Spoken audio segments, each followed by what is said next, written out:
माशाल्लाह केॾा तामत मालिक खाराए हे बिरयानियूं हे साईं सलाद हे कोरमा हे मच्छूं हे शामियूं टिकियूं हे रायता वाह मुंहिंजा मालिक हे नसीबनि जी ॻाल्हि आहे। हलो बि बशीरी अचु बि सही ॼाण आज़ान मिलियो आज़ान में बाक़ी 5 मिंट बचा आहिनि अचु वेहो बि अची जाॾे वञे थी गुम थी वञे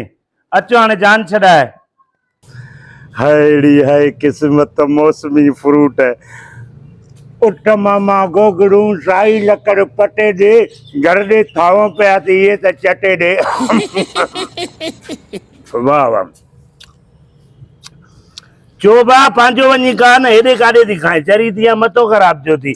अजायो कम खां हेॾे काॾे थी हणे अड़े हेॾे काॾे छो छिता थिया आहियो मथो ख़राब थियो अथव छा अड़े काॾो आया आहियो परे बाबा परे हल वञ बचीरी हरूभरू मथो ख़राब न कंदी भाऊ छो चरियो थियो आजा अड़े होॾे मरन ओड़े ख़ुदा जो कसम छो पादर पादर था कयो अड़े हेॾे मां चवां थो हेॾे रख न छा मसलो छा थी छो अड़े यार मां तव्हांजे लाइ वठी आयो आहियां छा हलिया काथो वठी आए मां चवां थो हरूभरू खाम खा पादर अड़े हेॾे रख अड़े चरी आजा खटी भी ना है अल्लाह साईं चो मूंखे चितो कयो अथव चरिया ते आयो मथो ख़राब थियो हेॾे हेॾे चो कयां थी मुंहिंजा इहे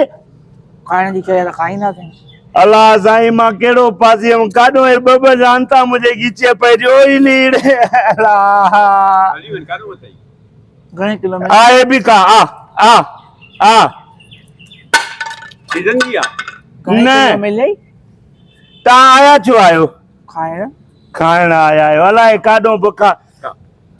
हलो बाबा हलो बस उतो खाधव न पातव न धूड़ सीजन जी आ हे का बिज पोखी न वञे कुंडीअ में घर रही थींदई उते पटे खाईया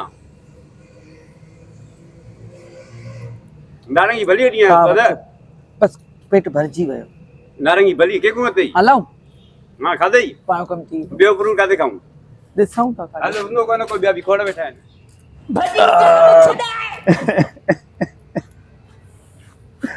अहिड़ी आहे क़िस्मत सही चवंदा आहिनि सिकी सिकी समुंड जायो उहो बि अधु परायो पर हे सॼो परायो थी वियो बा सॼो खाई विया वाह मुंहिंजा मालिक अलाए काॾो हे भलायूं लॻी वियूं गीचीअ में प्लेट बि खाई विया नारंगी बि खाई विया हेॾे कलां बि खाओ न हेॾे अचो न हेॾे हेॾे मरो अची कलां बि खाओ आ आ आ आ आ आ आ खा वठ तू खा बुखी भला तू खा